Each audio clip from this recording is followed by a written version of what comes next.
सद्गुरु साईनाथ महाराज की जय।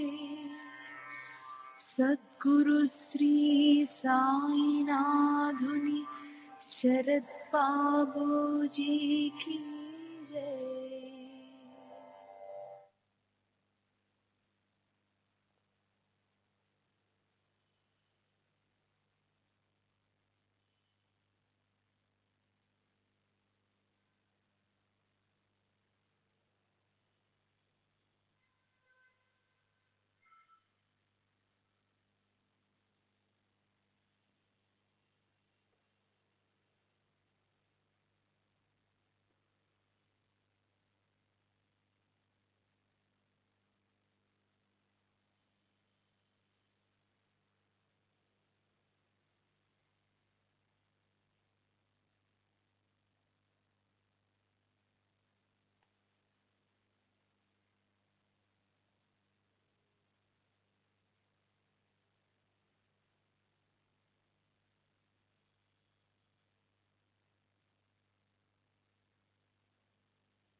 श्री सच्चिदानंद सद्गुरु साईनाथ महाराज की जय।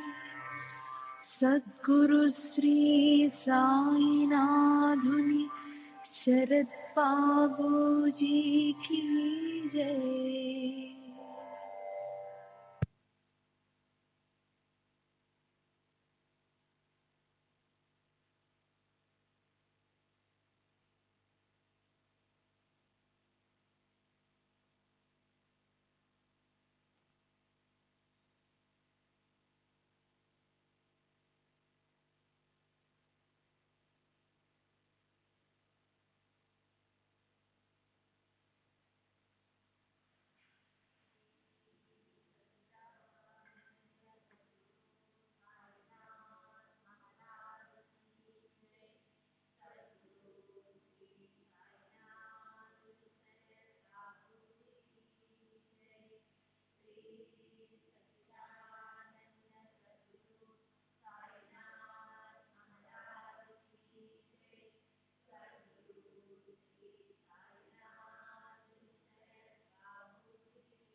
श्री सच्चिदानंद सद्गुरु साईनाथ महाराज की जय।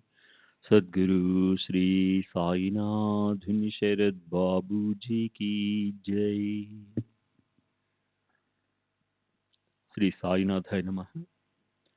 శ్రీ సాయిబాబా సత్య చరిత్ర 37వ అధ్యాయం నిన్నటి తరువాయి.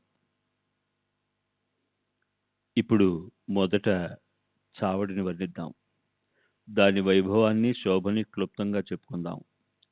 సాయిబాబా రోజు విడిచి రోజు నియమంగా చావడిలో నిద్రించేవారు.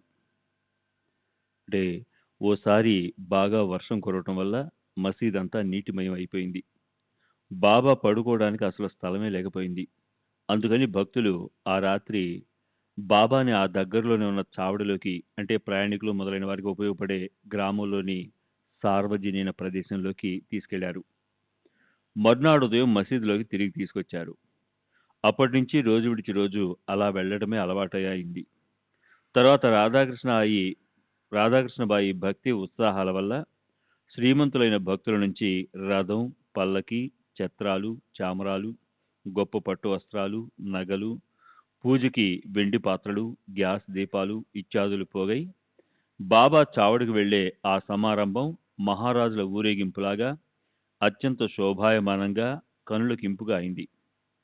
బాబా ఓ రాత్రి మసీదులోనూ మరో రాత్రి చావడిలోనూ గడిపేవారు. అలా ఆ పద్ధతి బాబా సమాధి పర్యంతం జరిగింది. తరువాత 1909 సంవత్సరం డిసెంబర్ 10వ తారీఖు నుంచి సాయిబాబాకి చావడిలో అర్చన, భజన, పూజ జరగసాగాయి. ఆ చావడి సమారంభాన్ని నా బుద్ధికి తోచినట్లు వర్ణించడం ప్రారంభిస్తాను. సాయి కృప అనే ఉత్సాహరూప పరమాత్మ దాన్ని గట్టెక్కిస్తుంది. చావడికి వెళ్లే రాత్రి భజన బృందం మసీదుకు వచ్చేది. మధ్యాహ్నం నుంచి సభా మండపంలో భజన జరిగేది. వెనుక వైపు శోభాయమానమైన రథం ఉండేది. కుడి చేతి వైపు తులసి కోట ఉండేది. ఎదురుగా బాబా స్వయంగా కూర్చుని ఉండేవారు. మధ్య భాగంలో భజన బృందం ఉండేది. హరిభజన అంటే ఇష్టముండే అలాంటి భక్తులు, స్త్రీలు గాని పురుషులు గాని సభా మండపంలోకి వెంటనే వచ్చి భజన కోసం తత్పరతతో కూర్చుని ఉండేవారు. కొందరు చేతిలోకి తాళాలు తీసుకునేవారు, కొందరు చిరతలు తీసుకునేవారు. కొందరు చేతులతో తాళబద్ధంగా చప్పట్లు తెరుస్తుంటే కొందరు మృదంగం, కంజరీలను కలిపి గట్టిగా వాయిస్తూ గొప్పగా భజన చేసేవారు. సాయి సమర్థులు సూదంటి రాయిలా తమ ఆకర్షణ శక్తితో ఇనుములాంటి జడభక్తులను ఆకర్షించి వారికి తెలియకుండానే లాగి వారిని తమ పాదాల వద్దకు రప్పించుకునేవారు. సేవకులు ప్రాంగణంలో దివిటీలను వెలిగించేవారు. అక్కడ కొందరు పల్లకీని అలంకరించేవారు. ద్వారంలో చక్కగా ముస్తాబైన దండదారులు జైకారాలు చేసేవారు. జనసందోహం ఉన్న చోట మకర తోరణాలు కట్టేవారు. పైన ఆకాశంలో పతాకాలు ఎగరేసేవారు. చిన్నపిల్లలు కొత్త బట్టలు ధరించి అందమైన నగలతో అలంకరించుకునేవారు. మసీదు పరిసరాల్లో దీపాలు వరుసగా బారులు తీరి వెలిగించబడి ఉండేవి. ప్రాంగణ ద్వారంలో పూర్తిగా అలంకరించబడ్డ శ్యామకర్ణ అనే పేరుగల గుర్రం శోభాయమానంగా కనిపించేది. ఇంతలో తాత్యా పాటిల్ భక్తులందరినీ వెంటబెట్టుకుని బయలుదేరడానికి సిద్ధంగా ఉన్న బాబా దగ్గరకు వచ్చి కూర్చునేవాడు. బాబా తయారుగానే ఉన్నప్పటికీ తాత్యా పాటిల్ వచ్చే వరకు తాత్యా రాకాక ఎదురు చూస్తూ తమ స్థలంలో కూర్చుని ఉండేవారు. తాత్యా బాబా చంకలో చేయి వేసి పెట్టి లేపినప్పుడే బాబా అక్కడి నుంచి చావడి వైపుకి బయలుదేరడానికి సిద్ధమయ్యేవారు. తాత్యా బాబాని మామ అని పిలిచేవాడు. అలా వారి పరస్పర ప్రేమకి, వారి ఆత్మీయతకి ఇవ్వగల ఉపమ లేదు. ఒంటికి రోజు ధరించే కఫ్ని వేసుకొని, చంకలో సట్కా పెట్టుకుని, పొగాకు చిల్లిం తీసుకుని, భుజం మీద రుమాలు వేసుకుని బాబా తయారయ్యేవారు. తాత్యా ఆయన ఒంటికి జరీ అంచున్న అందమైన శాలువాను చక్కగా తలపై నుంచి కప్పేవాడు. అప్పుడు బాబా వెనుక ఉన్న గోడ దగ్గర కాలుతున్న కట్టెలను తమ కుడికాలి బొటన వేలుతో ఓ క్షణమాత్రం వాటి స్థానం నుంచి కొంచెం వెనక్కి జరిపేవారు. తరువాత అక్కడ వెలిగే జ్యోతిని స్వయంగా కుడి చేత్తో ఆర్పి అప్పుడే చావడి వైపు బయలుదేరేవారు. సాయిబాబా బయలుదేరగానే వాద్యాలు ఒక్కసారిగా మ్రోగేవి. చిచ్చుబుడ్లు, కారపు ఓతులు, మతాబాలు, దివిటీలు అన్ని వైపులా వెలిగేవి. కొందరు ధనుస్సు ఆకారంలోనూ గుండ్రంగానూ ఉన్న కొమ్ము బోరలు, సన్నాయి ఊదేవారు. కొందరు పెద్ద చిన్న తాళాలు వాయించేవారు. చేత్తో చప్పట్లు కొట్టేవారైతే లెక్క పెట్టలేనంత మంది ఉండేవారు. మృదంగ వీణ ఝణత్కారాల్లో, సాయి నామ గర్జనలో భజన చేస్తూ స్త్రీలు పురుషులు బారులు తీరి ప్రేమ పారవస్యంతో నడిచేవారు. ఊరేగింపులో కొందరు జెండాలు ఎగురేస్తుండేవారు. కొందరు గరుడుడి బొమ్మన్న ధ్వజాన్ని పట్టుకుని ప్రదర్శించేవారు. అందరూ నర్తిస్తూ గంతులు వేస్తూ భజన చేస్తూ బయలుదేరేవారు. అందరికీ ఎంతో ఆనంద కోలాహలం కలిగేది. కాగడాలు, పతాకాలు తీసుకుని వాళ్ళు బయలుదేరుతుంటే తాళాలు, బోరలు, సన్నాయి ఒక్క పెట్టున మ్రోగేవి. అప్పుడు సాయిబాబాకు జయకారాలు చేసేవారు. శ్యామకర్ణ గుర్రం తైతైకారాలు చేసేది. అలా వాద్యగర్జనలో బాబా ఊరేగింపు మసీదు నుంచి బయలుదేరేది. ఆయన మెట్ల దగ్గరకు వచ్చినప్పుడు దండదారులు ఓం రాజాదిరాజ యోగిరాజ పరబ్రహ్మశ్రీ సచ్చిదానంద సద్గురు సాయినాథ్ మహారాజ్ అంటూ గర్జించేవారు. అప్పుడు కొద్దిసేపు అక్కడ నిలబడి తాళాలు, తప్పెట్లు, మృదంగాలు, వీణ, చిరతలు తీసుకుని భక్త బృందం మనస్ఫూర్తిగా ఒక్క పెట్టున భజన చేసేది. కొందరు భక్తులు పతాకాలు చేతుల్లోకి తీసుకుని ఆనందం పొంగులు వారగా ముందుకు నడుస్తుంటే కొందరు చేత్తో చామరాలు పట్టుకున్నవారు వీవనలు పట్టుకున్నవారు రెండు వైపులా బాబాకి వీచేవారు. కొందరు దారిలో కాళ్ల కిందకు 1, 2 మడతలు వేసిన ముతక దుప్పట్లను పరిచేవారు. వాటిపై బాబా చేతిని పట్టుకుని ఆయనకు వీవనలు వీస్తూ నడిచేవారు. తాత్యాబా బాబా ఎడమ చేతిని పట్టుకునేవాడు. మహల్సాపతి కుడి చేయి పట్టుకునేవాడు. బాబు సాహెబ్ జోగ్ బాబా తల మీద ఛత్రం పట్టుకునేవాడు. ఆ ప్రకారంగా బాబా ఊరేగింపు చావడి వైపుకు నడిచేది. అందరికన్నా ముందు ఎర్రటి రంగుతో శ్యామకర్ణ అనే గుర్రం కాళ్లకు గజ్జెలు గల్లు గల్లు మంటుండగా బయలుదేరేది. దండదారులు బాబా పేరుతో జై జయధ్వానాలు చేస్తూ నడుస్తుండగా ఛత్రధారి ఛత్రాన్ని పట్టుకుని చామరదారులు చామరాలు వీస్తూ నడిచేవారు. తాళాలు వాద్యాలు మ్రోగుతూనే ఉండేవి. భక్తులు జయకారాలు గర్జించేవారు. దండదారులు ప్రేమతో అరిచేవారు. ఆ ప్రకారంగా ఆ భక్త సముదాయం మెల్లమెల్లగా నడిచేది. హరినామాన్ని అదే పనిగా గర్జిస్తుండగా తాళాలు, తప్పెట్లు, మృదంగాలు సుస్వరంతో గర్జించేవి. వాటి తాళానికి అనుగుణంగా భక్త సముదాయం గర్జించేది. జయకారాలు నడిచేవి. అలా భజన చేసే భక్త బృందం ఆనందయుక్తమై సాయిబాబాకి జయకారాలు చేస్తూ 4 వీధుల కూడల్లో నిలిచి ఉండేది. శ్రీ సచ్చిదానంద సద్గురు సాయినాథ్ మహారాజ్ కీ జై. సద్గురు శ్రీ సాయినాథుని శరద్ బాబూజీ కీ జై.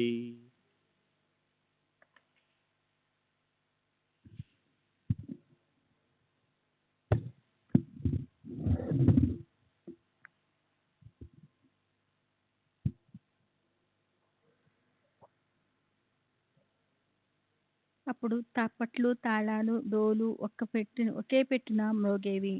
వాద్యాలు ఎంతో తీవ్రంగా మ్రోగటం మొదలుపెట్టేవి. సాయినామ ఘోష ఒక్క పెట్టున చెలరేగేది. భజన గొప్ప ప్రేమతోనూ సంతోషంతోనూ మొదలయ్యేది. స్త్రీ పురుషులు వెంట నడిచేవారు. అందరూ భజనానందంతో పొంగిపోయి సాయినామం గర్జన చేసినప్పుడు ఆకాశము ఆ శబ్దంతో దద్దరిల్లిపోయేది. వాద్యాలు ఆకాశంలో గర్జించినప్పుడు ప్రేక్షక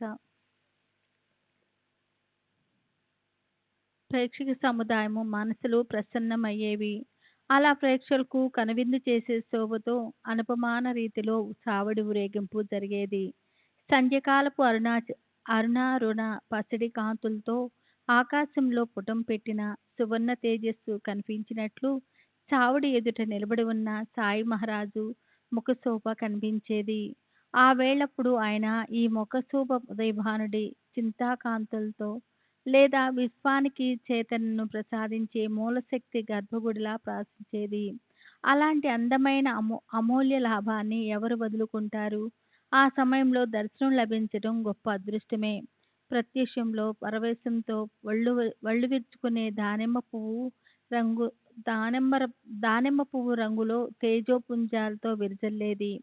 సాయి సమర్థుల ముఖము ఆయన ఉత్తరం వైపు ముఖం పెట్టి ఏకాగ్రచిత్తంతో ఎవరినో పిలుస్తున్నారా అన్నట్లుండేవారు. తాళాలు, వాద్యాల ఘోషలో సాయి మహారాజు అప్పుడు అవన్నీయ ఆనంద సుధలతో నిండిపోయి తమ కుడి చేతిని పైకి క్రిందికి ఊపేవారు. అప్పుడు భక్త శ్రేష్ఠుడు కాకాసాబ్ దీక్షిత్ వెండి పళ్ళెం నిండా పూలు తీసుకొని బాబా దేహమంతటా కోమల సుమాల హర్షంతో అలా ఆపకుండా కురిపించేవాడు. తల మీద కలిసిన గులాబీ పూలను ప్రేమతోనూ భక్తితోనూ అదే పనిగా చల్లేవారు. కాకాసాబ్ దీక్షిత్ అలా గులాలతో కలిసిన పూలను చల్లుతున్నప్పుడు తాళాలు, బూరలు, తప్పెట్లు మొదలైన వాద్యాలను ఒకేలా తీవ్రంగా వాయించేవారు షిరిడీ గ్రామస్తులు. మిగిలిన బాబా భక్తులు ప్రేమతో ఆయన దర్శనానికి వచ్చేవారు. అప్పటి బాబా ముఖచర్య ఎంతో భిన్నంగా సూర్యోదయ సింధూర కాంతులతో దగదగలాడే అద్భుత సౌందర్యంతో కనిపించేది. మిరిమెట్లు కొలిపి ఆ తేజోపుంజాన్ని చూసి ప్రేక్షకులు కనుపాపలు విప్పారేవి. ప్రేమను నింపుకున్న వారి మనసుల్లో ఉల్లాసం ఉప్పొంగేది.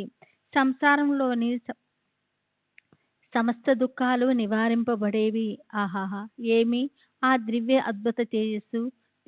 వినీలాకాశంలోని ఉదయభానుడు శోభే. ఎదురుగా తాళాల్లాంటి వాయిద్యాలు పెద్ద శబ్దం చేస్తూ ఎంతోసేపు అలా మ్రోగుతుండేవి. బాబా సుమారు 1:30 నుంచి 1:35 గంట వరకు ఉత్తర దిశ వైపు ముఖం పెట్టి ఒకే చోట నిలబడి కుడి చేతిని సదా పైకి క్రిందికి ఊపేవారు. మొగలి పువ్వు లోపలి భాగంలోని పసిడి ఛాయతో పోటీ పడుతూ పసిమి ఛాయలో ఉండేది బాబా దేహకాంతి. దానిలో కొద్దిగా అరుణకాంతులు మిశ్రితమైనట్లుండే దాయన మొక తేజస్సు. ఆ శోభను జిహ్వ వర్ణించలేదు. కళ్ళే ఆ లాభాన్ని అనుభవించాలి. ఇంతలో మహల్సాపతి పూనకం వచ్చి వారు నర్తిస్తున్నా బాబా ఒకే స్థానంలో ఏకాగ్ర స్థితిలో పొందడం చూసి మనసంతా ఆశ్చర్యంతో నిండిపోయేది.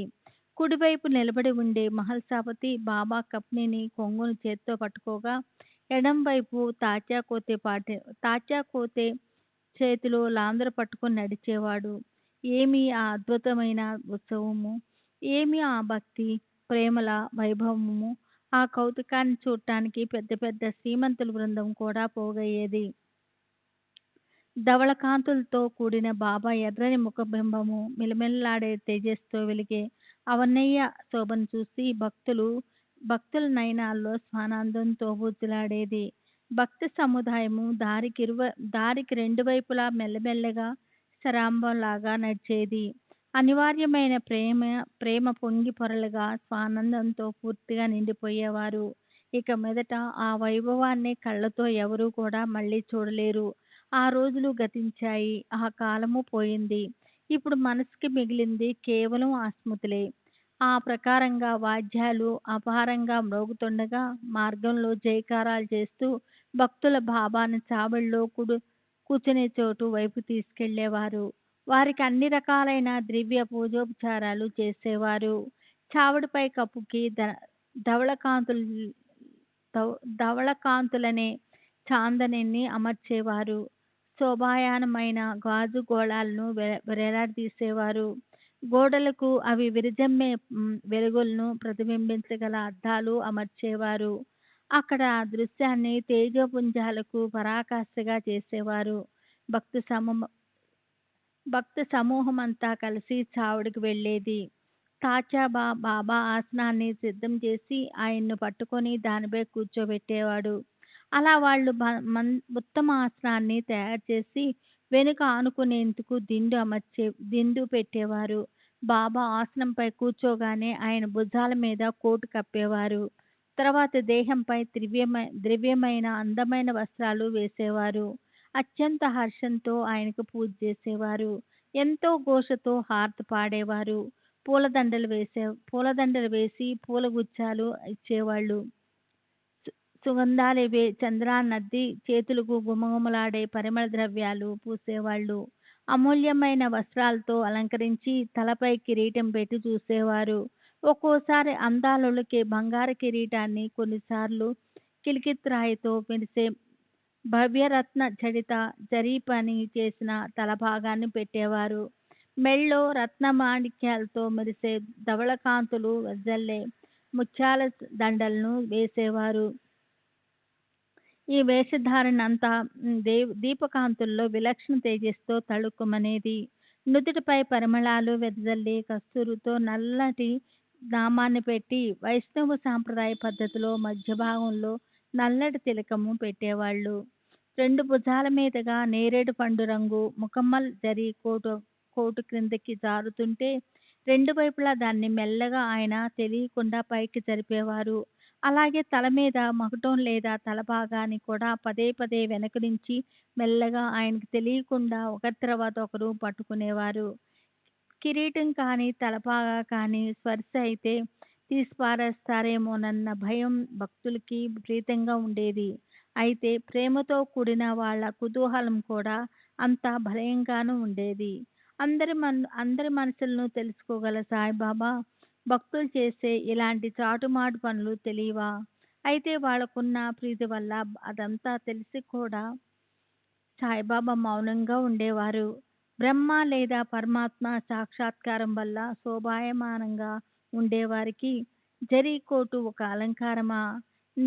నిజశాంతితో అలంకరింపబడిన వారికి మకుటము ఒక భూషణమా? అయినా కూడా భక్తులు అనేక రకాల అందమైన అలంకారాలు బాబాకి పెడుతూ ఉండేవారు. నుదుటిపై కుంకుమ పువ్వు కలిసిన మనోహర తిలకం దిద్దేవారు. కొందరు రత్నాల ముత్యాల మాలలను మెళ్ళో వేసేవారు. కొందరు మళ్ళీ నుదుటిపై గంధం పొట్టు పెట్టేవారు. భక్తుల ముచ్చటని బాబా అలా తీర్చేవారు. ఆ అలంకారాలన్నీ పెట్టాక, తలపై కిరీటం పెట్టాక, మెడలో ముత్యాల హారం దళదళ తళతళ మెరిసేది. ఆహా! ఏమి ఆ లౌకిక శోభ! నానాసాహెబ్ నిమోర్కరు కర్రకు అమర్చబడి జాలర్తో ఉన్న గుండ్రంగా తిరిగే ధవళవనపు ఛత్రాన్ని నా బాబాపై పట్టుకునేవాడు. బాబూసాహెబ్ జోగు ఎంతో ప్రేమతో బాబా చరణాలు కడిగేవాడు. ఆర్ఘ్యము, పాద్యము మొదలైన వాటిని భావపూర్వకంగా అర్పించి విధియుక్తంగా పూజ చేసేవాడు. లోతుగా ఉండే వెండి పళ్ళాన్ని ముందు పెట్టి అందులో బాబా చిహ్నాలు పెట్టి అత్యంత ఆదరంతో వాటిని కడిగి తర్వాత సుగంధ చంద్రం అద్దేవాడు. అప్పుడు కుంకుమ పువ్వున్న గిన్నె చేతిలో తీసుకొని బాబా చేతులకు పరిమళ ద్రవ్యాన్ని రాసేవాడు. తర్వాత బాబా చేతికి తాంబూలాన్ని భక్తితో అర్పించేవాడు. ఇవన్నీ జరుగుతున్నప్పుడు బాబా ముద్ర దృష్టి అత్యంత ప్రసన్నంగా కనిపించేది. అలా బాబా చావడిలో ఆసనం మీద కూర్చున్నప్పుడు తాత్యాబా మొదలైన వాళ్ళంతా నిలబడేవారు. బాబాను చేత్తో పట్టుకుని ఆసనంపై కూర్చోబెట్టి ఆయన పాదాలకు ఆదరంగా వందనం చేసేవాడు.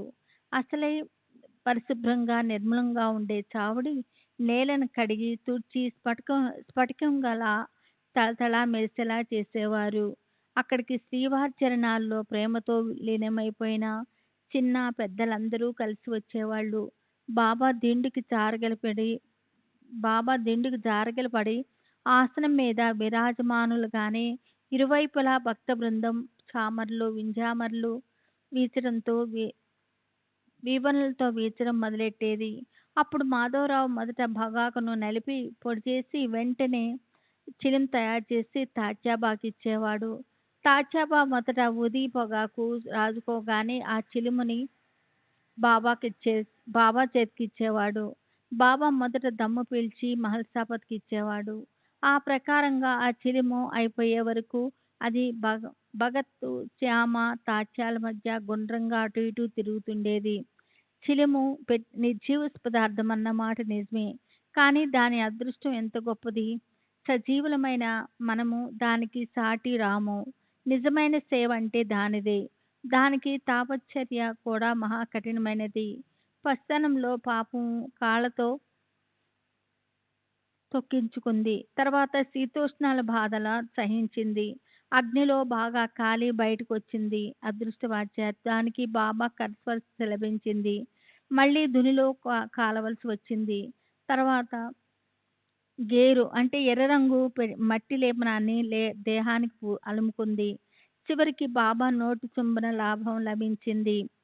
సరే, భక్తుల కర్పూరము, కుంకుమ పువ్వు, చందనము 2 చేతుల్లో తీసుకుని బాబా దేహానికి పూసేవారు. మెళ్ళో పూలమాల వేసి సువాసనను ఆస్వాదించడానికి పూలగుచ్చాలు ఇచ్చేవారు. ఎవరి ముఖం సదా దరహాస చంద్రికలు చిందిస్తూ ఉంటుందో, భక్తుల వైపు పొంగి పొరలే ప్రేమతో అవలోహిస్తూ ఉంటుందో వారికి అలంకారాల పట్ల ఆసక్తి ఏముంటుంది? ఇవన్నీ భక్తుల గౌరవాన్ని కాపాడటం కోసమే. ఎవరి దేహానికి భక్తి అలంకారం అవుతుందో, ఎవరు శాంతి అనే నగలతో అలంకరింపబడి ఉంటారో వారికి లౌకికమైన మాలలు మణులు నగలతో అవసరమేముంటుంది? మూర్తి భవించిన వైరాగ్యమైన వారికి పచ్చలహారం ఎందుకు? అయితే భక్తులు తమకి దాన్ని అర్పణ చేశారు కనుక ఆయన దాన్ని మెడలో వేసుకునేవారు. భక్తుల ముచ్చట ఆయన తీర్చేవారు. బంగారపు పచ్చల దివ్యహారం 8 లేదా 16 వరుసల ముత్యాల మాల నీలి కమల మాలలతో కలిసిపోయి అపూర్వ రీతిలో శోభించేది. శ్రీ సచ్చిదానంద సద్గురు సాయినాథ్ మహారాజ్ కీ జై. సద్గురు శ్రీ సాయినాథ్ శరత్ బాబూజీ కీ జై. శ్రీ సచ్చిదానంద సద్గురు సాయినాథ్ మహారాజ్ కీ జై. సద్గురు శ్రీ సాయినాథుని శరత్ బాబూజీ కీ జై.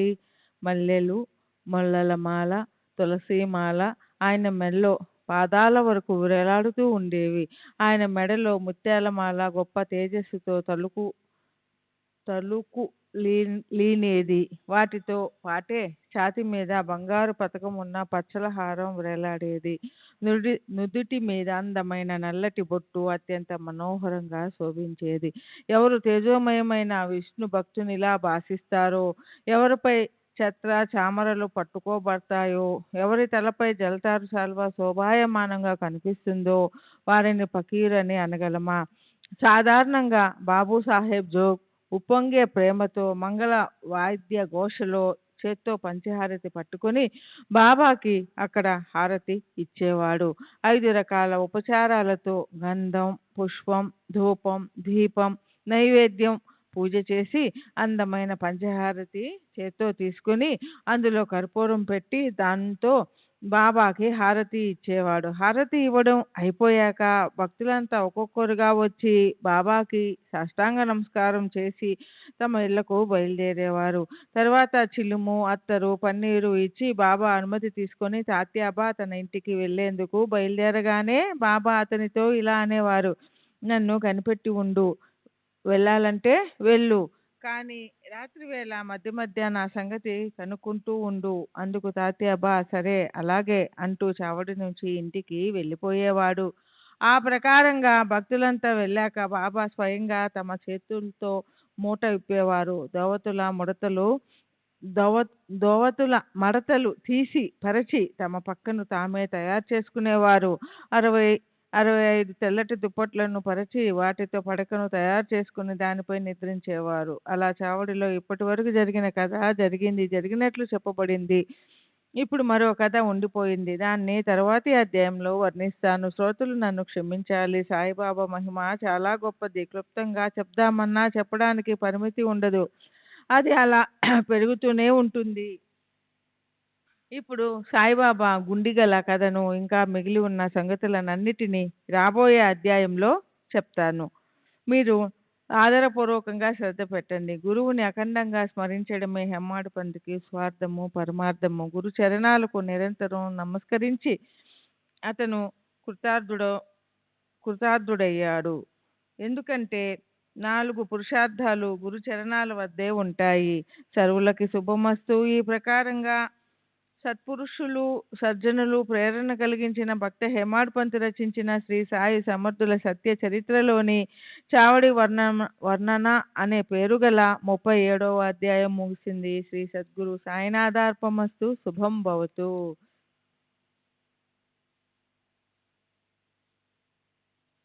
37వ అధ్యాయానికి పరిపూర్ణ వివరణ. ఈ అధ్యాయంలో విషయం చావడి వర్ణన అని చెప్పారు హేమాడ్ పంతు. కానీ మొదట సద్గురు స్తవనం వేదాంత నిరూపణ చేస్తున్నప్పుడు అతను అందులో ఎంతగా లీనమైపోయాడంటే అధ్యాయం మొత్తం 216 ఓవీల్లో 108 అంటే సగం ఓవీలు దీనికోసమే ఖర్చయిపోయాయి.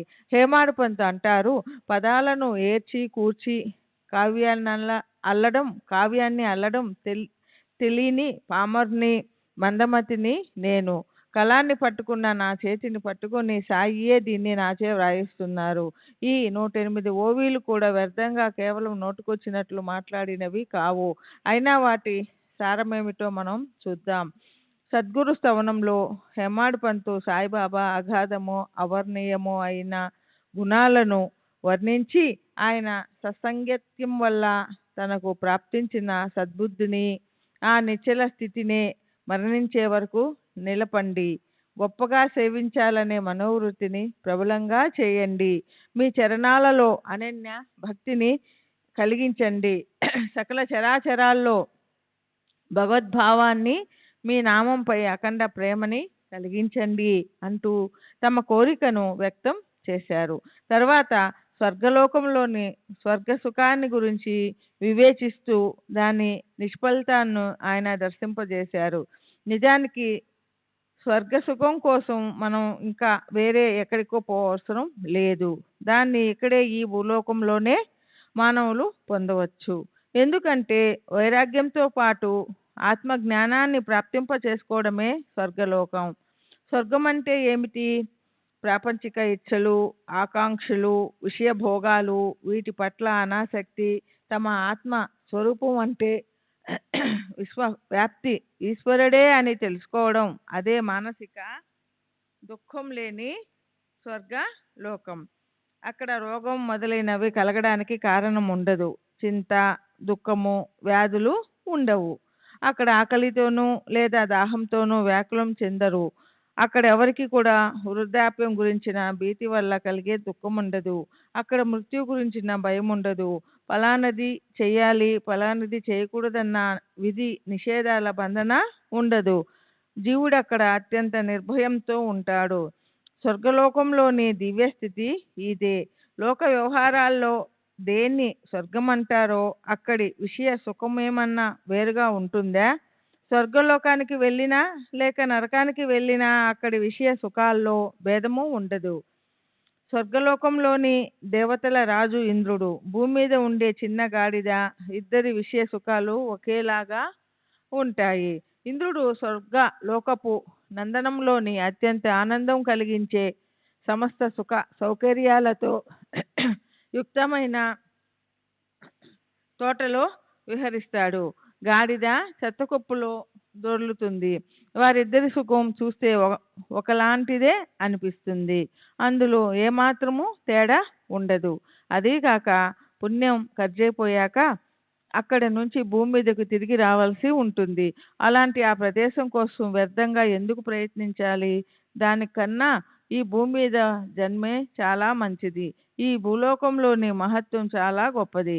మనం గుర్తుపెట్టుకోవాల్సింది ఏమిటంటే, విరాగులకు ఏకాంతంలో లభించే సుఖం లేదా భగవంతుని పట్ల భక్తితో ఉండే భక్తులకు లభించే సుఖం ఇంద్రుడికి కానీ లేదా సార్వభౌమ చక్రవర్తులకి కానీ కల్పాంతరంలో కూడా లభించదు.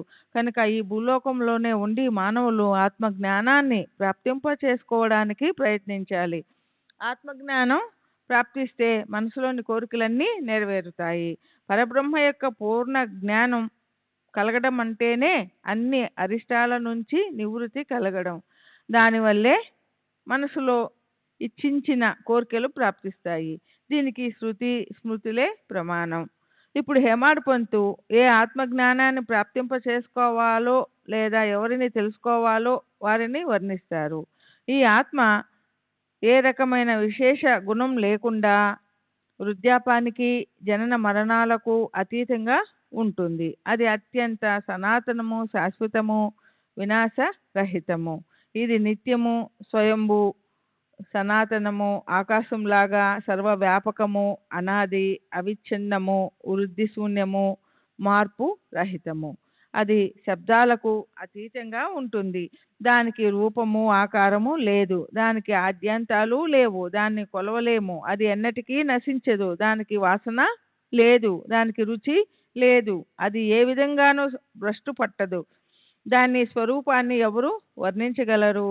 అలా ఏ గుణము లేకుండా కళ్ళకు కనిపించని అలాంటి ఆత్మని అజ్ఞానం వల్ల తెలుసుకోలేము. అయినా ఆ అజ్ఞానాన్ని జ్ఞానంతో ప్రాప్తింప చేసుకొని తొలగించండి. కానీ ఆ ఆత్మని ఎన్నటికీ శూన్యం అంటే అసలే లేని స్థితి అని అనకూడదు. తర్వాత హేమాడ్ పంతు ఆత్మజ్ఞానాన్ని ప్రాప్తింప చేసుకోవడానికి మానవులు చేయవలసిన ఉపాయం చెప్పారు. అన్నిటికంటే మొదట మానవులు దీర్ఘ ప్రయత్నం చేసి అభ్యసించాలి. ఎందుకంటే పాల కడుపులో నెయ్యి ఉంటుంది, కానీ అది తోడు పెట్టకపోతే మజ్జిగగా ఉండదు, వెన్న కూడా ఉండదు. ఆ తర్వాత కూడా దాన్ని ఇంకా అవసరమైన విధంగా సంస్కరించవలసి ఉంటుంది. మజ్జిగ చిలకకపోతే వెన్న రాదు. దాన్ని కూడా అగ్నిపై కాచకుండా రుచికరమైన నెయ్యి తయారు కాదు. అభ్యాసం చేయకుండా చిత్తశుద్ధి కలుగదు. చిత్తశుద్ధి లేకుండా జ్ఞానం ప్రాప్తించదు. చిత్తశుద్ధి కోసం స్వధర్మాన్ని అనుసరించి ఆచరణను పెట్టుకోవాలి. ఈశ్వర భక్తిని ఆచరించాలి. ఆత్మజ్ఞానం అనే మందిరాన్ని నిర్మించడానికి 4 రకాల ముక్తులనే కలశాలు తలతలా మెరవడానికి, విరక్తి అనే పథకం ఎగరడానికి భగవద్భక్తి అనే పునాది అవసరం. అలాగే బాబా పలికిన ఈ కింది మాటలు గుర్తుపెట్టుకోవాలి. పూర్ణ శ్రద్ధ, ధైర్యము ఇవే మూర్తీభవించిన ఉమామహేశ్వరులు. అవి మన తలపై చేయి పెట్టకుండా హృదయంలో నివసించే ఈ విశ్వంభరుడు కనిపించడం సాధ్యం కాదు. అవిద్య, మాయ, కామము, కర్మము ఇవే ముఖ్యంగా మృత్యువు లక్షణాలు. ఇవన్నీ శాంతిస్తే సర్వ బంధనాలు తెగిపోతాయి. ఆత్మ సహజంగా ప్రకటమవుతుంది. మేఘాలు తొలగిపోయినప్పుడు ఆకాశంలోంచి రవి స్వయంగా ప్రకాశిస్తాడు. ఈ శరీరం నేను, ఈ ధనం నాది అని అనడాన్నే దేహాభిమానం అంటారు. ఇదే హృదయ గ్రంథి అనే పాశాలకు, మాయా అనే దుఃఖానికి స్థానం. ఈ దేహం ఒకవేళ పడిపోతే కర్మ బీజాల వల్ల మరొక దేహం లభించడానికి ఆ బీజాలను పూర్తిగా దగ్ధం చేయని మానవులకు మళ్ళీ మరో జన్మ వస్తుందని తెలుసుకోవాలి. బీజాలు మళ్ళీ వృక్షమవుతాయి. వాసనలనే బీజాలతో మరో దేహం ప్రాప్తిస్తుంది. అలా వాసనాక్షయం కానంత వరకు ఈ చక్రం అఖండ గతితో తిరుగుతూ ఉంటుంది. వాసనలు సమూలంగా క్షయమైపోయినప్పుడే హృదయ గ్రంథి విడిపోయి అప్పుడే మరణశీల మానవులు అవుతారు. కనుక వాసనాల పరిత్యాగమే బ్రహ్మానంద యోగం అవుతుంది. ఇవన్నీ అవరోధాలుగా ఉంటాయి. కనుక అందరికీ సులభము, సరళము అయిన ఉపాయం గురువుని శరణు అనడమే. శరీరము, వాక్కు, మనసులతో పంచప్రాణాలను గురువుకి సమర్పించాలి. బుద్ధిని కూడా నిశ్చయపూర్వకంగా లీనం చేసి గురువుకి అన్ని విధాలుగా స్వాధీనమైపోవాలి. పాలతో ఆవుదూడ కడుపు నిండినప్పటికీ అది తన తల్లి నుంచి దూరంగా కదలదు. కనుక దాన్ని పశువులని కట్టే గుంజకి తాడుతో కట్టేస్తారు. అలాగే ఈ మనస్సు సంసార భోగాలను అనుభవించి తృప్తి చెందినా కానీ మోహం నుంచి దూరం కాదు. కనుక దాన్ని గురు చరణాలకి దృఢంగా బంధించాలి. గురు ప్రేమని, కృపని ప్రాప్తింప చేసుకోవడానికి ఆయన చరణ కమల పరగ ధూళికి అంటి పెట్టుకోవాలి. ఆయన చేసిన శుభప్రదమైన ఉపదేశాలను చక్కగా గుర్తు పెట్టుకోవాలి. తమ గురువు అంటే శ్రీ సాయి మహారాజు అని హేమాడ్ పంతు చెప్పారు. ఇంద్రియ సుఖాల్లో మనసారా రమించాలి. కానీ మనసులో సాయిబాబా మీద ప్రేమ పెట్టుకోవాలి. అదే చివరికి ప్రపంచకంలోనూ పారమార్థికంలోనూ రెండు చోట్ల శ్రేయస్సు కలిగిస్తుంది. ఎవరి నోటిలో శ్రీ సాయినామం ఉంటుందో, హృదయంలో శ్రీ సాయిపై ప్రేమ ఉంటుందో వారికి సదా సుఖ సంతృప్తులు కలుగుతాయి. వారికి సదా శ్రేయస్సు కలుగుతూ ఉంటుంది. శ్రీ సాయి స్వయంగా వారిని రక్షిస్తారు. సాయి బాబాని నిరతం చింతన చేసే వారి అనుభవంలోని విశేషాన్ని చూడండి. సాయిబాబా వారికి రుణగ్రస్తులై స్వయంగా తామే వారిని ధ్యానిస్తూ ఉంటారు. మీ పనులు మీకే తెలియాలి. నాకైతే రాత్రింబవళ్ళు మీ స్మరణే. అలా ఉండేది బాబా ప్రేమ వాక్కు. అది చాలా మందికి గుర్తుండే ఉండవచ్చు. శ్రీ సాయి చరిత్ర పారాయణ మహత్యాన్ని వర్ణిస్తారు. మాకు జ్ఞానం అవసరం లేదు, సాయిబాబా చరిత్ర చాలు. నెత్తి మీద ఎన్ని పాపాలున్నప్పటికీ ఇది మమ్మల్ని మా కష్టాల నుంచి రక్షిస్తుంది. ఒకవేళ పారాయణ చేయడం సాధ్యం కాకపోతే ఇందులోని గురుభక్తి ప్రకరణాన్ని శ్రోతలు నిత్యము నియమంగా విని హృదయానికి ఆభరణలాగా చేసుకోవాలి, అలంకారంగా చేసుకోవాలి. అంటే అమూల్యమైనవన్నీ తెలుసుకొని మనసులో జాగ్రత్తగా పెట్టుకొని ప్రీతితో అనుసరించాలి. రోజులో ఈ చరిత్రను ఎప్పుడు చదివినా తమ గురు మహారాజుతో పాటు శ్రీహరి కూడా భావికులను కలుస్తాడు. ఈ గ్రంథాన్ని ప్రతిరోజు నియమంగా అంతరాయం లేకుండా చదివితే వారి ఇంట్లో లక్ష్మి అఖండంగా ఉంటుంది. సప్తాహనం చేసేవారి దరిద్రం దూరంగా పారిపోతుంది. ఇవి నా మాటలు కావు, ఇవి నా మాటలుగా భావించకండి. ఎందుకంటే దానివల్ల మనసులో సంశయం కలుగుతుంది. సాయిబాబానే నా నోటితో అన్నీ పలికిస్తున్నారు. కనుక వ్యర్థంగా లాగి పీకే ఆలోచనలను వదిలేయండి. చివరికి సాయి అనన్య భక్తికి సారాన్ని అందమైన వాక్య శూనాలతో చెప్పి ఈ విషయాన్ని ముగిస్తాను. సాయిబాబా నామాన్ని అఖండంగా జపించడమే మా వ్రతము, తపస్సు, దానం, పదే పదే షిరిడీకి వెళ్ళడమే మా తీర్థాటన. ఆయనకి అనన్యంగా శరణు వెళ్ళి సాయి సాయి అన్న మంత్రాన్ని స్మరించి అనుష్ఠానం చేయడమే మాకు ధ్యానము, పునశ్చరణ, దీక్ష విధి. నిక్షిప్తంగా ప్రేమతో అనుసంధానం చేసి ఆయన్ని పూజించి చూడండి. ఆయన అతర్క్య లీలలను హృదయంలో అనుభవించి చూడండి. తరువాతి క్రమం 132, 133, 136, 139, 140, 144 వరకు 146, 148, 153 నుంచి 157, 159, 166, 168, 174, 176, 178, 179 వరకు 208 నుంచి 212 వరకు ఈ బోవిల్లోని చావడి సమారంభ వర్ణన గురించి ఎంతని చెప్పాలి. హేమాడ్ పంతు కవిత్వాన్ని కది పరాకాష్ట వర్ణన ఎంత యథాతథంగా చిత్రీకరించబడిందంటే ఆ ఉత్సవం మన కళ్ళకి కట్టినట్లుంటుంది.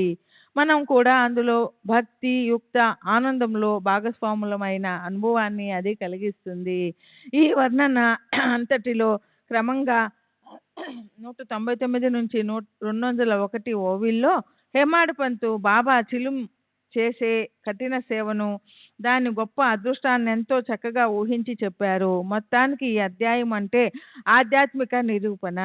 కావ్యమయ శబ్ద చిత్రాలు అనే పాలు పంచదారాల యోగ్యమే. 38వ అధ్యాయము గుండిక వర్ణనం. బాబా గుండిక అంటే అన్నము మొదలైనవి ఉడకబెట్టే పెద్ద మూతి గల గిన్నెలో అన్నం వండి నిరుపేదలకి బాబా భోజనం పెట్టడం గురించిన వర్ణన. శ్రీ గణేశ్వరునికి నమస్కారం, శ్రీ సరస్వతీదేవికి నమస్కారం, శ్రీ గురు మహారాజుకి నమస్కారం, శ్రీ కులదేవతకి నమస్కారం, శ్రీ సీతా శ్రీ రామచంద్రులకి నమస్కారం, శ్రీ సద్గురు సాయినాథునికి నమస్కారం. జగత్తుకి అంతటికీ ఆనందాన్ని ఇచ్చేవారు, భక్తులు కోరిన కోరికలను తీర్చడం వల్ల ఉత్సాహమున్నవారు, చరణాలను ఆశ్రయించే వారికి 3 రకాల దుఃఖాలను హరించేవారు అయిన ఓ గురుశ్రేష్ఠ, మీ పాదాలకి మా నమస్కారము. శరణన్న వారిని కరుణతో రక్షించేవారు, అతిశయించిన మహోన్నతులు, చేతికి ఎముకల లేనివారు, ఆశ్రయించిన భక్తులను ఉద్ధరించేవారు అయిన ఓ గురుశ్రేష్ఠ, లోకులకు ఉపకారం చేయడానికి మీరు అవతరించారు. ద్వైత భావాన్ని నశింపచేసేవారు, భక్తుల మనసుని మోహింపజేసేవారు, సంసారం నుంచి ముక్తులను చేసేవారు, అత్యంత దయా అమృత సాగరులు అయిన మీకు జయకారాలు. ఎక్కడి అదృష్టం లభించిందో కానీ దానివల్ల మీ చరణాలను ఈ కళ్ళతో చూడగలిగాను.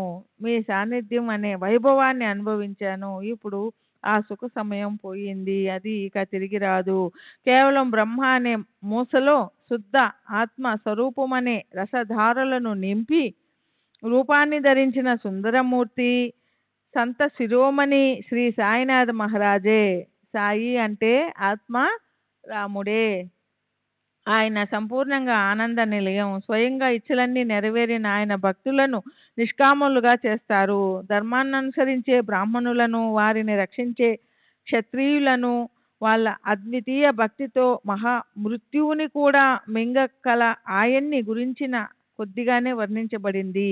ఈ ఓవిని బాగా అర్థం చేసుకోవడానికి కఠోపనిషత్తు చూడండి. 1వ అధ్యాయం 2వ వల్లి 25వ మంత్రంలో యస్య బ్రహ్మ క్షత్రస్య ఉభే భవతం ఓదనం మృత్యుర్తస్య ఉపసేవనంక ఇత్యవేద యత్ర సహా. సంహార సమయంలో పరమేశ్వరుడికి బ్రాహ్మణ క్షత్రియులిద్దరితో పాటు ప్రాణిమాత్రులన్నీ భోజనంగా అవుతాయి. మృత్యువు కూడా వారికి ఉపసేవనం అంటే నోటిలో వేసుకునే కూర లేదా పచ్చడిగా అవుతుంది. అలాంటి పరమేశ్వరుని గురించి యథాతథంగా ఎవరు తెలుసుకోగలరు? ఉపనిషత్తుల్లోని సర్వశక్తిమంతుడైన పరమేశ్వరుడి ఆచరణకు ఉదాహరణ ఇచ్చి ఇక్కడ హేమాడ్ పంతు సాయి బాబా సర్వశక్తిమంతుడైన ఈశ్వరుడే అని చెప్పడానికి ప్రయత్నించారు. జనన మరణ బంధనాలను వెంటనే తెంచేయగల ఆ సాయికి జడబుద్ధిని అజ్ఞానిని అయిన నేను సాష్టాంగ నమస్కారం చేస్తున్నాను. గడిచిన అధ్యాయంలో సాయినాథుల చావడిని ఎంతో ప్రీతితో వర్ణించాను. ఇప్పుడు ఈ అధ్యాయంలో గుండిగను గురించిన నిరంతర సుఖాన్నివ్వగల వర్ణను వినండి. చిన్నపిల్లలకి కేవలం తినడమే తెలుస్తుంది, ఏం తినాలో వారికి తెలియదు. పాలు త్రాగించే లేదా అన్నం ముద్ద తినిపించో అమ్మ వారి మంచి చెడ్డలు చూస్తుంది. అలాగే నా సాయిమాత నా చేత కలం పట్టించి తమకు తమ భక్తుల మీదున్న ప్రేమ వల్ల ఈ ప్రయాస లేని రచనను చేస్తుంది. శాస్త్రాలలో ప్రతి ఒక్క యుగంలో మోక్ష ప్రాప్తి కోసం ప్రమాణ సిద్ధమైన సాధనలు చెప్పబడి ఉంటాయి. ఉదాహరణకి కృత లేదా సత్యయుగంలో తపస్సు చేయడం, త్రేతాయుగంలో జ్ఞానం సంపాదించడం, ద్వాపర యుగంలో యజ్ఞం చేయడం, కలియుగంలో దానం చేయడం చెప్పబడింది. దాన ధర్మాలు సదా సర్వదా చేయాలి, కానీ ఆకలిని శాంతింపజేయగల ముఖ్య రహస్యం అన్నదానంలో ఉంది. నిత్య నియమంగా అన్నదానం చేయడం కర్మల్లోకెల్లా ఉత్తమమైన కర్మ. మధ్యాహ్నం 12 గంటలైందంటే అన్నం కోసం మన జీవుడు అల్లాడిపోతాడు. తమకు ఎలా ఉంటుందో ఇతరులకు కూడా అలాగే అవుతుందని తెలుసుకున్న వారే ఉత్తములు. శాస్త్రాలను అనుసరించి వ్యవహరించే పద్ధతుల్లో అన్నదానమే ముఖ్యము, శ్రేష్టము అని అంగీకరించబడింది. శ్రీ సచ్చిదానంద సద్గురు సాయినాథ్ మహారాజ్ కి జై. శరత్ బాబూజీ की जय. श्री सच्चिदानंद सद्गुरु साईनाथ महाराज की जय. सद्गुरु श्री साईनाथ शरत बाबूजी की जय.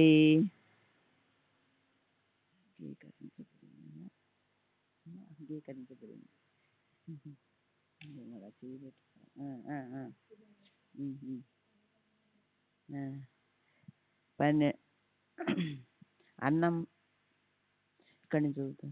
మధ్యాహ్నం 12 గంటలైందంటే అన్నం కోసం మన జీవుడు అల్లాడిపోతాడు. తమకు ఎలా ఉంటుందో ఇతరులకు కూడా అలాగే అవుతుందని తెలుసుకున్న వారే ఉత్తములు. శాస్త్రాలను అనుసరించి వ్యవహరించే పద్ధతుల్లో అన్నదానమే ముఖ్యము, శ్రేష్టము అని అంగీకరించబడింది. దానికంటే గొప్పది ఎక్కడా కనిపించదు. అన్నం పరబ్రహ్మ స్వరూపం. అందులో నుంచి ప్రాణిమాత్రులు ఉత్పన్నమవుతాయి. అన్నం జీవులను బ్రతికించగల సాధన. మరణానంతరం జీవులు చివరికి అన్నంలోనే కలిసిపోతాయి.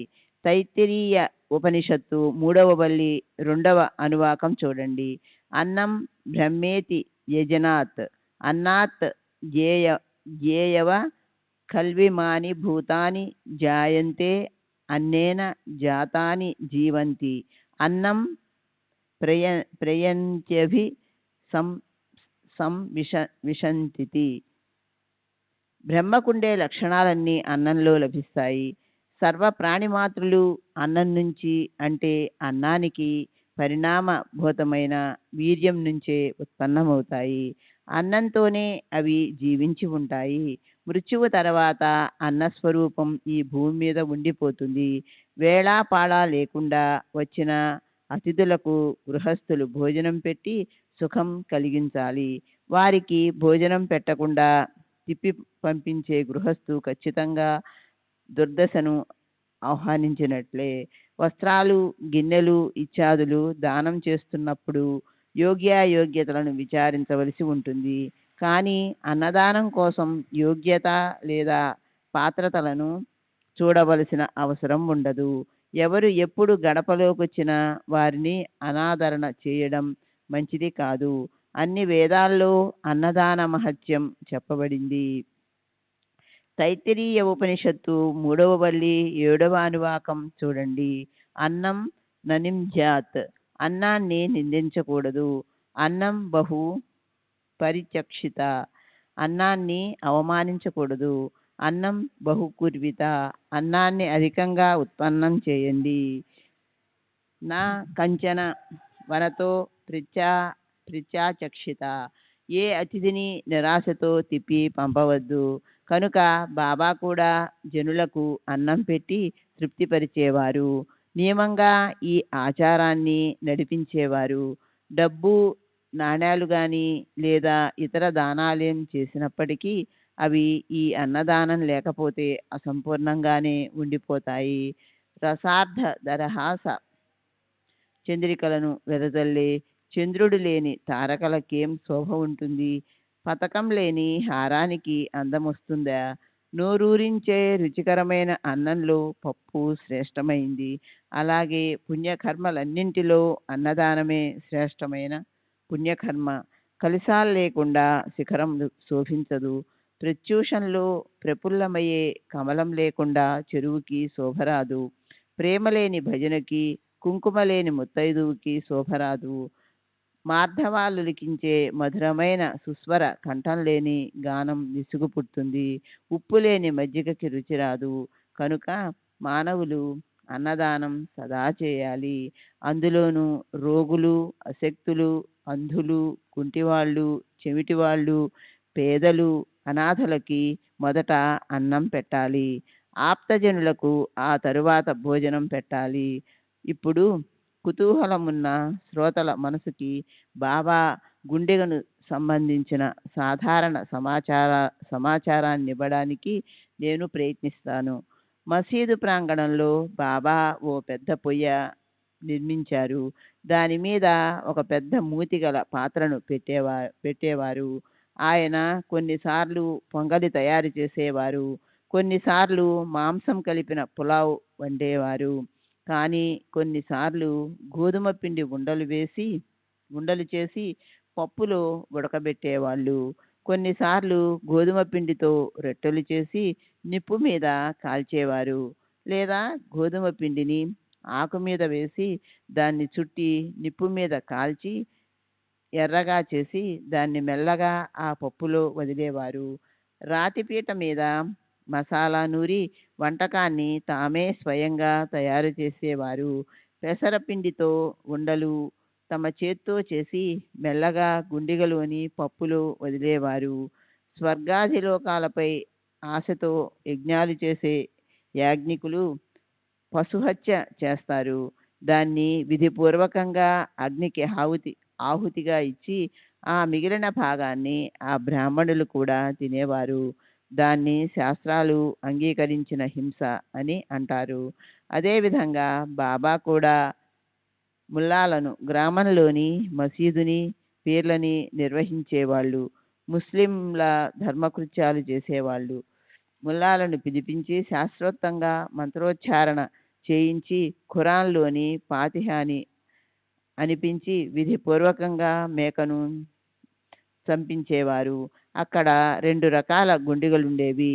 50 మందికి సరిపోయేంత అన్నం వండే చిన్న గుండిగా, 100 మందికి భోజనం పెట్టిన మిగిలి ఉండేంత పెద్ద గుండిగా మరొకటి. కొన్నిసార్లు పెద్ద గుండిగలోను, కొన్నిసార్లు చిన్న గుండిగలోను బాబా అన్నం వండి భోజనం చేయాలనుకునే వారికి భోజనం పెట్టేవారు. దానికోసం దుకాణానికి తామే స్వయంగా వెళ్ళి బేరమాడేవారు. అక్కడ అరువు బేరం ఉండేది కాదు. చేతిలో వెంటనే డబ్బు పెట్టేవారు. ఉప్పు, మిరపకాయలు, జీలకర్ర, మిరియాలు, కూరగాయలు, కొబ్బరికాయలు, ఎండు కొబ్బరి మొదలైనవి పూర్తిగా విచారించి బాబా స్వయంగా అన్నీ తెచ్చుకునేవారు. అలాగే మసీదులో కూర్చొని స్వయంగా తమ చేత్తో తిరగలిలో గోధుమలు, పప్పు, జొన్నలు విసిరి పిండి తయారు చేసేవారు. బాబా ఎప్పుడూ విసుగు లేకుండా ఎంతో శ్రమపడి గుండిగలో పదార్థాన్ని తయారు చేసేవారు. మసాలా నూరే పని కూడా ఎంతో ఇష్టంగా చేసేవారు. పొయ్యిలో మంటను ఎక్కువ చేయడానికి, తక్కువ చేయడానికి కట్టెలను అదే పనిగా స్వయంగా సరిచేస్తుండేవారు. పప్పు నానబెట్టి బాబా స్వయంగా రాతి మీద నూరేవారు. ఇంగువ, జీలకర్ర, కొత్తిమీర కలిపి దాన్ని గుమగుమలాడే రుచికరమైన వంటకంగా తయారు చేసేవారు. గోధుమ పిండి కలిపి దాన్ని మూరెడు పొడుగున్న ముద్దలుగా చేసి పెద్ద పెద్ద రొట్టెలు చేసేవారు. అలాగే జొన్న పిండిలో తగినంత నీరు పోసి అందులో మజ్జిగ కలిపి అంబలి తయారు చేసేవారు. ఆ అంబలిని ఇతర ఆహారాలతో పాటు గొప్ప ప్రేమతో, ఎంతో ఆదరంగా బాబా తమ చేత్తో అందరికీ వడ్డించేవారు. గుండిగలోని పదార్థాలన్నీ చక్కగా ఉడికాయని అనిపించాక బాబా ఆ గుండిగను పొయ్యి మీద నుంచి క్రిందకి దింపి మసీదులో పెట్టేవారు. తరువాత ఆ అన్నాన్ని మౌల్వీ చేత విధిపూర్వకంగా ఫాతిహా అంటే మరణించిన వారి ఆత్మశాంతి కోసం చెప్పే ఖురాన్లోని మొదటి భాగం ఫాతిహా సమర్పించి మొదట మహల్సాపతికి, తాత్యాకోతేకి ప్రసాదంగా పంపించేవారు. అప్పుడు మిగిలిన అన్నాన్నంతా తమ చేత్తో స్వయంగా వడ్డించి నిరుపేదలను, బలహీనులను తృప్తిపరచి బాబా స్వయంగా సంతృప్తులను పొందేవారు. అన్నం తినాలనుకున్నవారు కూడా కడుపు నిండా గొప్ప ఆనందంతో తినేవారు. పైగా బాబా కూడా తీసుకోండి తీసుకోండి అని వాళ్ళని ప్రేమతో అడిగేవాళ్ళు. పూర్తిగా సంతృష్టి కలిగించగల భోజనం లభించిన వారి పుణ్యం ఎంత శ్రేష్టం. బాబా స్వయంగా వడ్డించగా అన్నం తిన్నవారి అదృష్టం ఎంత ధన్యం. ఇక్కడ శ్రోతలకి సహజంగా శంక కలగొచ్చు. అనేక భక్త బృందాలకి మాంసాహార అన్నం కూడా నిస్సంశయంగా ప్రసాదం అంటూ బాబా ఎందుకు పెంచేవాళ్ళు? ఈ శంకను నివారించడం ఎంతో సులభం. మాంసం తినే వాళ్ళకే బాబా ఆ అన్నం వడ్డించేవాళ్ళు. జన్మంతా మాంసాన్ని స్మరించని వారిని మాంసంలో చేతిని కూడా పెట్టనిచ్చేవారు కాదు. ఈ అవిచార కృత్యాన్ని ఆయన ఎన్నడూ చేసేవారు కాదు. ప్రసాదం పొందాలని ప్రబల ఇచ్చ ఉన్న వారికే అది ఇచ్చేవారు. గురువు స్వయంగా ప్రసాదం ఇస్తుంటే అది తినడానికి యోగ్యమా అయోగ్యమా అన్న శంక శిష్యుల మనసుకి కలిగితే ఆ శిష్యులు తమకు వినాశనం కలిగించుకొని నరకంలో పడిపోతారు. ఇలా వ్రాస్తున్నప్పుడు ఓ చిన్న సంగతి గుర్తొచ్చింది. దాన్ని శ్రోతలు తమ శ్రేయస్సు కోసం ప్రశాంత చిత్తంతో వినండి. ఓసారి ఏకాదశి వచ్చింది. బాబా దాదా కేల్కర్తో కొల్హాడ్కు వెళ్ళి నా కోసం మేక మాంసం తీసుకురా అని దానికోసం డబ్బు తీశారు. లెక్కించి దాదాకిచ్చి ఇలా అన్నారు, నీవు స్వయంగా వెళ్ళు, నీవే ఈ పని చేయాలి. అతని పేరు గణేష్ దామోదర్, ఇంటి పేరు కేల్కర్. వయసులో పెద్దవాడవడం వల్ల జనులు అతన్ని దాదా అని పిలిచేవారు. రావ్ బహదూర్ హరివినాయక్ సాటే ఇతను మామగారు. ఇతను జాతికి బ్రాహ్మణ ధార్మిక కర్తవ్యం చేయడం వల్ల అతనికి ఎంతో శ్రద్ధ ఉండేది. అలాగే అతను సద్వర్తనుడై ఉండేవాడు. అతనికి సాయి చరణాల పట్ల ఎంతో ప్రేమ ఉండేది. రాత్రింబవళ్ళు గురుసేవ ఎంత చేసినా అతని మనసుకి తృప్తి కలిగేది కాదు. అలాంటి అతనికి ఈ ఆజ్ఞకి ఆశ్చర్యం కలగలేదు. అలా ఎందుకు కలగలేదో మనకి తెలీదు. అతని శరీరంలోని అవయవాలు దృఢంగా ఉండేవి. అతను మొదటి నుంచి సమర్థుడు. అతని మనసు ఎన్నడూ చంచలంగా ఉండేది కాదు. గురు పదాల్లో సదా స్థిరంగా ఉండేది. ధనధాన్యాలను లేదా వస్త్రాలను గురువుకి అర్పించడం అనేది దక్షిణ కాదు. గురువు ఆజ్ఞను విధిపూర్వకంగా పాటించటం, గురువుని సంతృప్తిపరచడం, ఇదే నిజమైన దక్షిణ. శరీరం, వాక్కు, మనసు మొదలైన వాటినన్నీ దిగదుడచి గురుకృపను ప్రాప్తింపజేసుకునే వారి శ్రద్ధే నిజమైనది.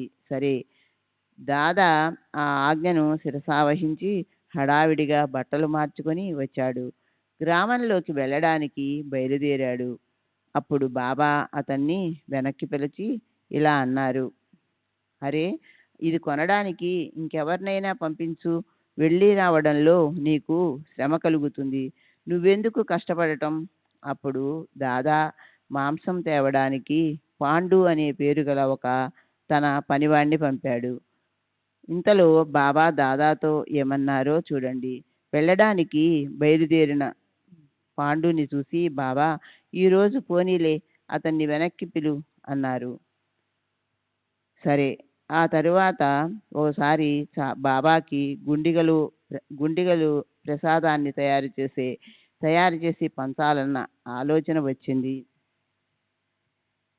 పొయ్యి మీద గిన్నె పెట్టి అందులో మాంసాన్ని చేశారు. అందులో బియ్యం కడిగి పోసి కొంత ప్రకారం నీరు నింపి కింది పొయ్యిలో కట్టెలు వేసి దాన్ని ఊదుతూ కూర్చున్నారు. గ్రామమంతా బాబాకి అంకితమై ఉండేది కదా. పొయ్యి చూడడం అనే పనిని ఎవరైనా ఆనందంతో చేసేవారు. కానీ బాబా అనుమతి లేకుండా అలా చేసేందుకు ఎవరికీ ధైర్యం ఉండేది కాదు. శ్రీ సచ్చిదానంద సద్గురు సాయినాథ్ మహారాజ్ కీ జై. सद्गुरु श्री साईनाथ मुनि शरद बाबू जी की जय। साई बाबा।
श्री सच्चिदानंद सद्गुरु साईनाथ महाराज की जय।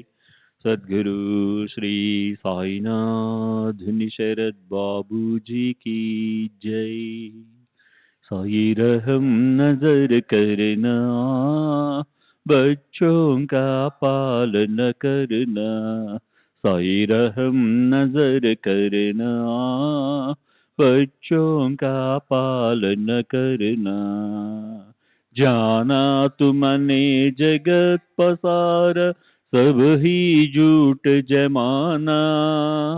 जाना तुमने जगत पसार, सब ही झूठ जमाना। साई रहम नजर करना, बच्चों का पालन करना। साई रहम नजर करना, बच्चों का पालन करना। मैं अंधा हूँ बंदा आपका, मुझसे पद दिखलाना। मैं अंधा हूँ बंदा आपका, मुझसे पद दिखलाना। साई रहम नजर करना, बच्चों का पालन करना। साई रहम नजर करना, बच्चों का पालन करना। दास गणों कहे अब क्या बोलूं, थक गई मेरी रसना। दास गणों कहे अब क्या बोलूं, थक गई मेरी रसना। साई रहम नजर करना, बच्चों का पालन करना। साई रहम नजर करना, बच्चों का पालन करना। रहमो नजर करो अब मोरे साई, तुम बिना नहीं मुझे माँ बाप बाई। रहमो नजर करो, मैं अंधा हूँ बंदा तुम्हारा। मैं अंधा हूँ बंदा तुम्हारा। मैं ना जानू मैं ना जानू, मैं ना जानू, अल्लाह इलाही, रहमो नज़र करो, रहमो नज़र करो, अबू मोरे साई, तुम बिना नहीं मुझे माँ बाप भाई, रहमो नज़र करो, काली जमाना मैंने गमाया, काली जमाना मैंने गमाया, साथी आखिर का, साथी आखिर का, साथी आखिर का, तुम बिना कोई, रहमो नज़र करो, रहमो नज़र करो, अब मोरे साई, तुम बिना नहीं मुझे माँ बाप भाई, रहमो नज़र करो, अपने मस्जिद का झाड़ू गड़ो है, अपने मस्जिद का झाड़ू गड़ो है, मालिक हमारे, मालिक हमारे, मालिक हमारे, तुम बाबा साई, रहमो नज़र करो, रहमो नज़र करो, अब मोरे साई, तुम बिना नहीं मुझे माँ बाप भाई, रहमो नज़र करो। श्री सच्चिदानंद सद्गुरु साईनाथ महाराज की जय। सद्गुरु श्री साईनाथ निशरद बाबू जी की जय।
श्री सच्चिदानंद सद्गुरु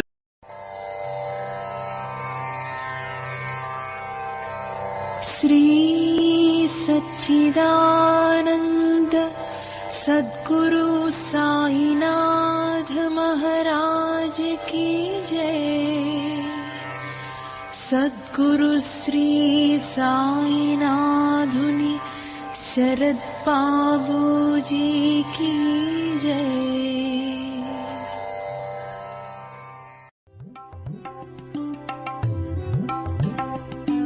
Sai Baba Sai Baba Sai Baba Sai Baba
Baba, Sai Baba, Sai Baba, Sai Baba.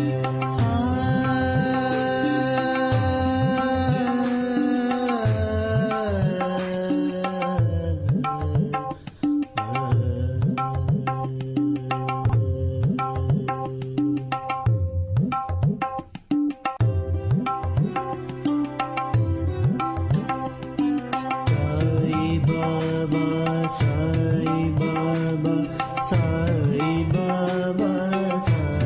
Baba.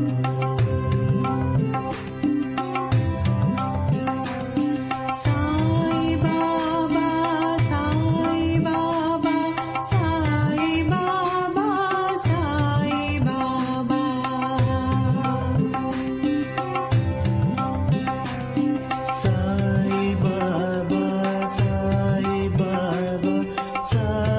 Baba, Sai Baba.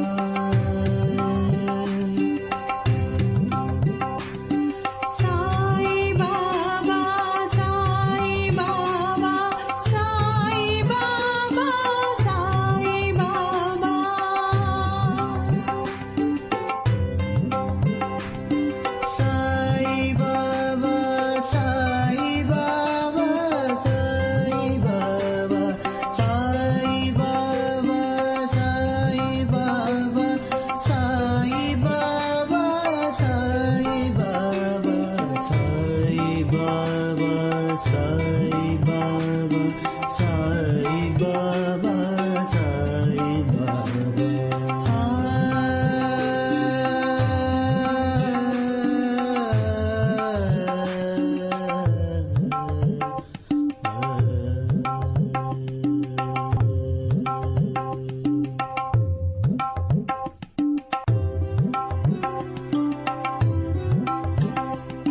Sai Baba, Sai Baba, Sai Baba, Sai Baba.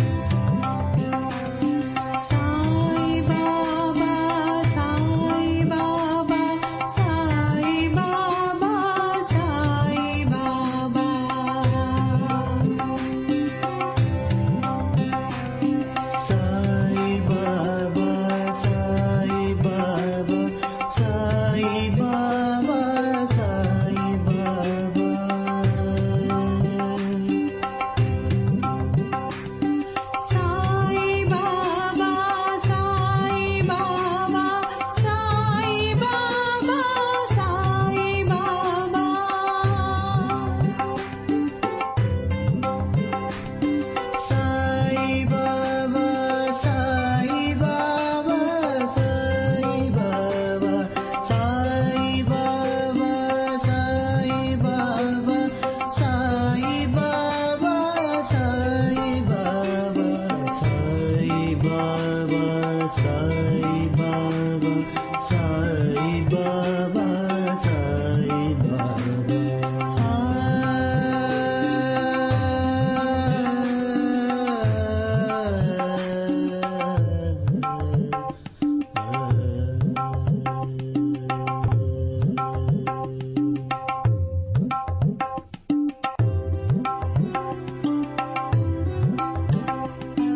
Sai Baba, Sai Baba.